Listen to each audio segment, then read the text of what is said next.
Comment réaliser des maçonneries en blocs et briques à joints épais? En plus de la caisse à outils traditionnelle, il nous faut une bétonnière, une pelle, une tronçonneuse à disque, un fer à joint, un laser et une massette. Côté matériaux, on vérifie que tout est bien sur le chantier, les blocs, le ciment, le sable, l'eau, l'adjuvant, le colorant, les aciers et une planche de bois.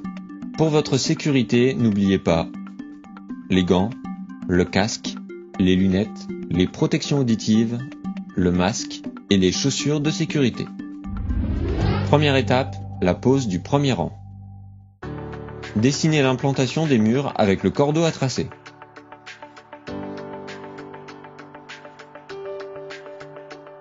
Préparez le mortier.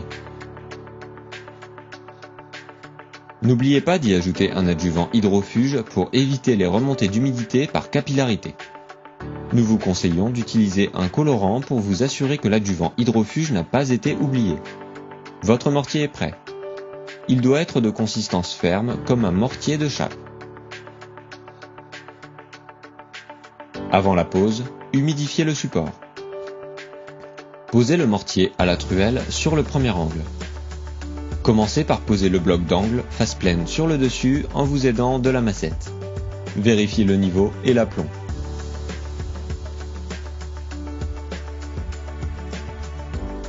Faites de même de l'autre côté.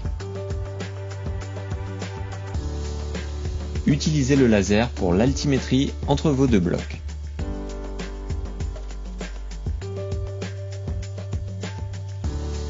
Une fois l'altimétrie réglée, vérifiez l'aplomb et le niveau de votre deuxième bloc. Recontrôlez l'altimétrie au besoin. Après la pose de vos deux blocs d'angle, tendez votre cordeau sur la face extérieure du mur. Étalez votre mortier à la pelle entre les deux blocs, puis égalisez à la truelle. Vous n'avez plus qu'à poser les blocs les uns contre les autres en prenant soin d'aligner les blocs au trait au sol et au cordeau grâce à la massette. Veillez à bien laisser un espace de 2 à 3 mm entre l'arête du bloc et le cordeau. Au besoin, effectuez une coupe sur un bloc entier pour finir votre rang. Raclez ensuite proprement le mortier en surplus que vous mettrez dans les alvéoles. Les joints verticaux ou les poches à mortier devront être remplis si les conditions le nécessitent. À présent, vous pouvez enlever le cordeau. Deuxième étape, la pose des rangs suivants. Au préalable, pensez à réaliser une pige sur laquelle vous reporterez les positions de vos rangs en veillant à terminer votre mur à la bonne cote. Une fois que votre mortier est prêt, déposez-le sur le rang précédent. À l'aide de votre taloche et de votre truelle, répartissez de manière régulière le mortier de chaque côté du bloc. Mettez en place votre bloc d'angle en le réglant bien correctement sur le mortier.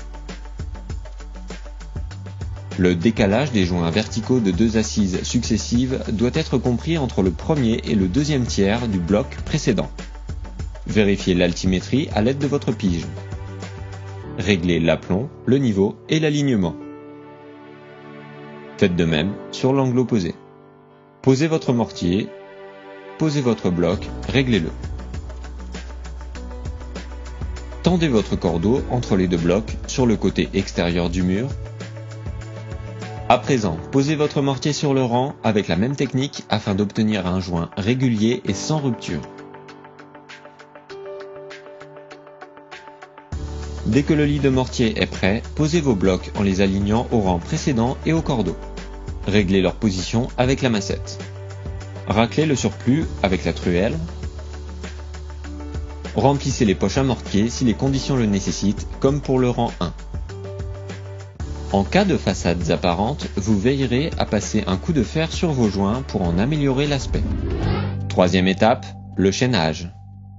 Faites une ouverture dans vos premiers blocs poteaux afin de retirer le mortier. La section des armatures ne doit pas être inférieure à 1,5 cm².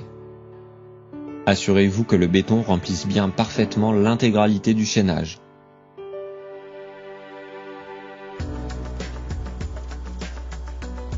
Que ce soit pour les chaînages verticaux ou horizontaux, veillez à bien respecter un enrobage minimal des armatures de 10 mm. Pour les chaînages verticaux, il vous est recommandé de couler tous les 1,50 m. Et voilà, à présent, c'est à vous de jouer.